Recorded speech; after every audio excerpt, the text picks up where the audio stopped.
Career counselling programme, vocational guidance programme, career awareness programme, সেইগুলো ধারাবাহিকভাবে কিন্তু প্রতিনিয়ত কিন্তু তার মানে আয়োজন বা তার সংস্থান রয়েছে সেখানে।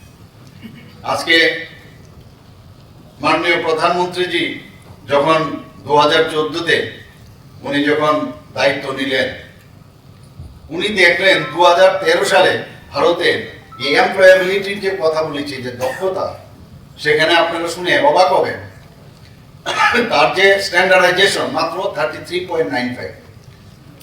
তো এই যে এমপ্লয়াবিলিটি, এই যে কোয়ালিটি নিয়ে ভারতকে এক মানে শ্রেষ্ঠ ভারত কি করে করবেন, যে কারণে যে প্রধানমন্ত্রী কৌশল Vikas Yojana, digital India, skill India, এইগুলো কিন্তু উনি শুরু করলেন। এবং আপনারা শুনে খুশি হবেন যে যেখানে 2013 সালে 33.95 যে পার্সেন্টেজ ছিল, সেটা বৃদ্ধি পেয়ে 2024 পর্যন্ত আমার যে ডাটা 54.81% হয়েছে। অর্থাৎ এমপ্লয়াবিলিটির যা যা কোয়ালিটির দরকার সেটা কিন্তু বেড়েছে, আরও বাড়তে হবে, why not 10%। এবং এই যে ট্রেনিংগুলো আমি বললাম, এই ট্রেনিংয়ের মাধ্যমে সেটা সম্ভব হবে এবং আপনারা সেইভাবেই নিজেদের গুণগত উৎকর্ষতা যেটা বলা হয় সেটাকে উন্নত মনে করবেন। এবং স্কিল ইন্ডিয়া মিশন, পিএম কৌশল বিকাশ যোজনা, ডিজিটাল ইন্ডিয়া, এখন এআই ঢুকে গেছে, এআই ট্রেনিং আপনার নিতে হবে। এবং রাজ্য সরকারের যে দক্ষ শ্রম শক্তি, সেটা আমাদের অবশ্যই গড়ে তুলতে হবে। এবং যদি আমরা সেটা করি, তাহলেই আমরা এক ভারত শ্রেষ্ঠ ভারত, এক ত্রিপুরা শ্রেষ্ঠ ত্রিপুরা আমরা তৈরি করতে পারবো। এখানে আমার যে কথাটা আমিও ভাবছিলাম বলবো, যে ফিশ ইটার, উনি আমাদের মাননীয় মন্ত্রী বলছিলেন কতজন ফিশ খায়, দুজন নাকি ফিশ খায় না। তো এটা কিন্তু এটা মানে কি বলে ওটা স্যাম্পল স্টাডি, কিন্তু ত্রিপুরাতে মোট জনসংখ্যা 99.35% মানুষই মাছ খান। অর্থাৎ Tripura is the highest fish eater in India. আমরা কিন্তু জানতাম না, আমরা তো ওয়েস্ট বেঙ্গল বোধহয় হয় বা এরকম ইত্যাদি ইত্যাদি, কিন্তু আমরা সবচেয়ে বেশি ফিশ খাই। তো যদি ফিশ খাই, তাহলে যারা আজকে এখানে চাকরি পেয়েছেন তাদের কাজটা কি? যে গ্যাপটা মাননীয় মন্ত্রী বাহাদুর বলেছেন, এই গ্যাপ তো ফুলফিল করতে হবে আপনাদের।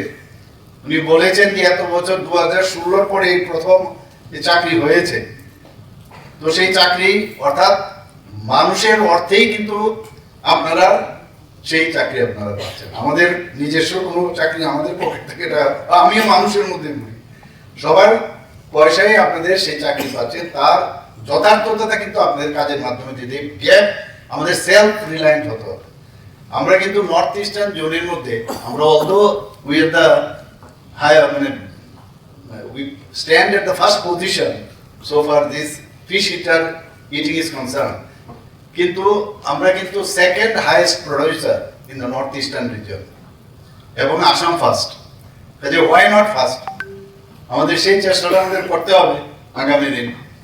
আমাদের এখানে যদিও আমার পুরো বক্তা অলরেডি বলেছেন, আমাদের চাহিদা 1,81,907.78 মেট্রিক টন আমাদের ত্রিপুরার চাহিদা। এবং সেই জায়গায় বাংলাদেশ থেকে আমাদের 18,576.35 মেট্রিক টন আসে। আর অন্ধ্রপ্রদেশ, পশ্চিমবঙ্গ এবং আসাম থেকে মোট 14,106.95 মেট্রিক টন আসে। অর্থাৎ মোট 32,683.30 মেট্রিক টন মাছ বাইরের থেকে আসে। আমাদের পয়সা কিন্তু চলে যাচ্ছে বাইরে।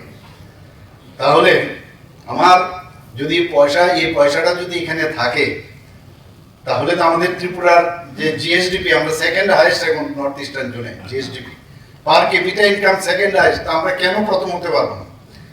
তা আমাদের এই যে আপনাদের সহযোগিতা যদি থাকে, আমরা এই গ্যাপটা কিন্তু আমরা ফিল আপ করতে পারবো। এখানে 2024-25 সালে ত্রিপুরা রাজ্যে 89,224.48 মেট্রিক টন মাছ উৎপাদিত হয়েছে 2024-25-এ। তাহলে কত পার্সেন্ট বাড়লো? 2023-24 থেকে 4% কিন্তু বেড়েছে। অর্থাৎ বাড়ার দিকে আমাদের গ্রাফ কিন্তু ঊর্ধ্বমুখী।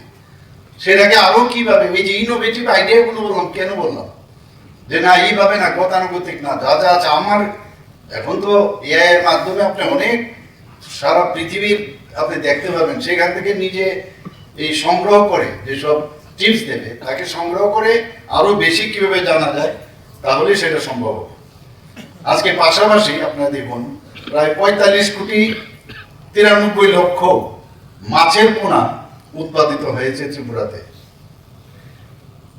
এবং সেই যে এটা কিন্তু আমরা কিন্তু স্বয়ং সম্পূর্ণ মাছের পোনার দিক দিয়ে, এবং রুই, কাতলা, মৃগেল, তারপর সিলভার কার্প, গ্রাস কার্প, কারফিউ, তারপর শিং মাগুর, পাবদা, পাবদা আমাদের স্টেট ফুড, স্টেট ফিশ বলা হয় এটাকে, এবং গলদা চিংড়ি, এবং এরকম অসংখ্য এই ধরনের নতুন নতুন আমি দেখি, ভাবতেই পারি না আগে যে পাবদা ত্রিপুরাতে এত সুন্দরভাবে।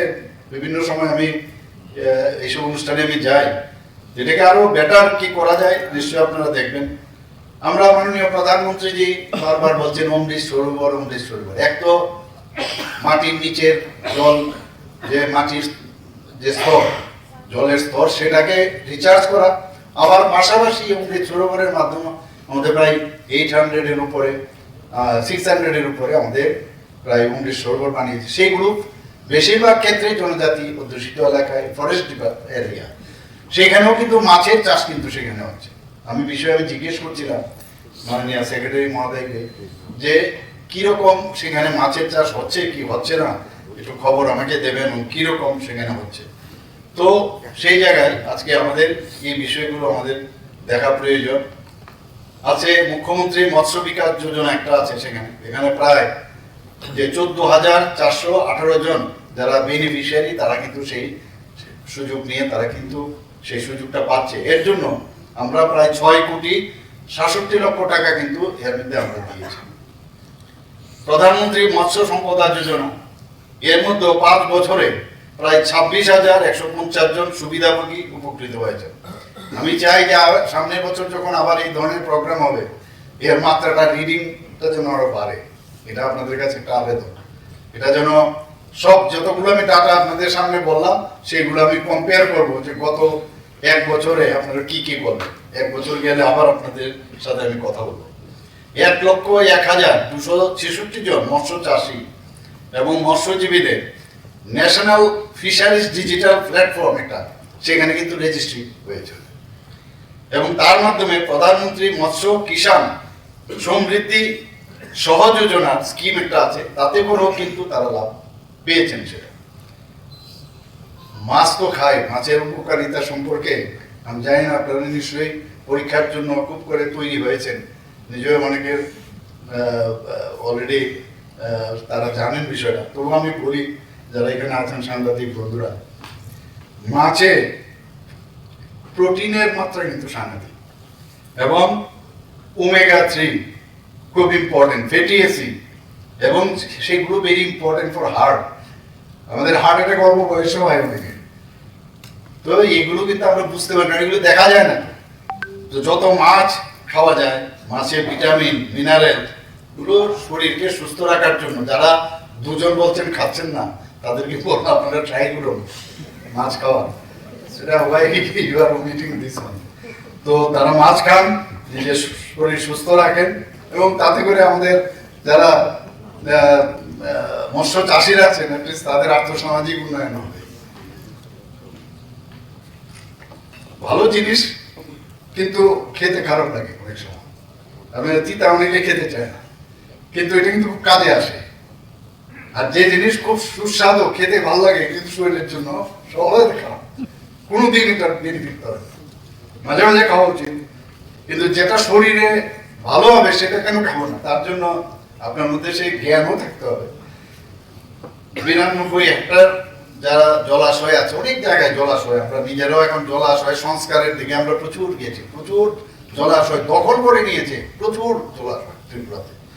সেইগুলোকে আবার নতুন ভাবে আমরা সেগুলো উদ্ধার করছি এখন। 92 হেক্টর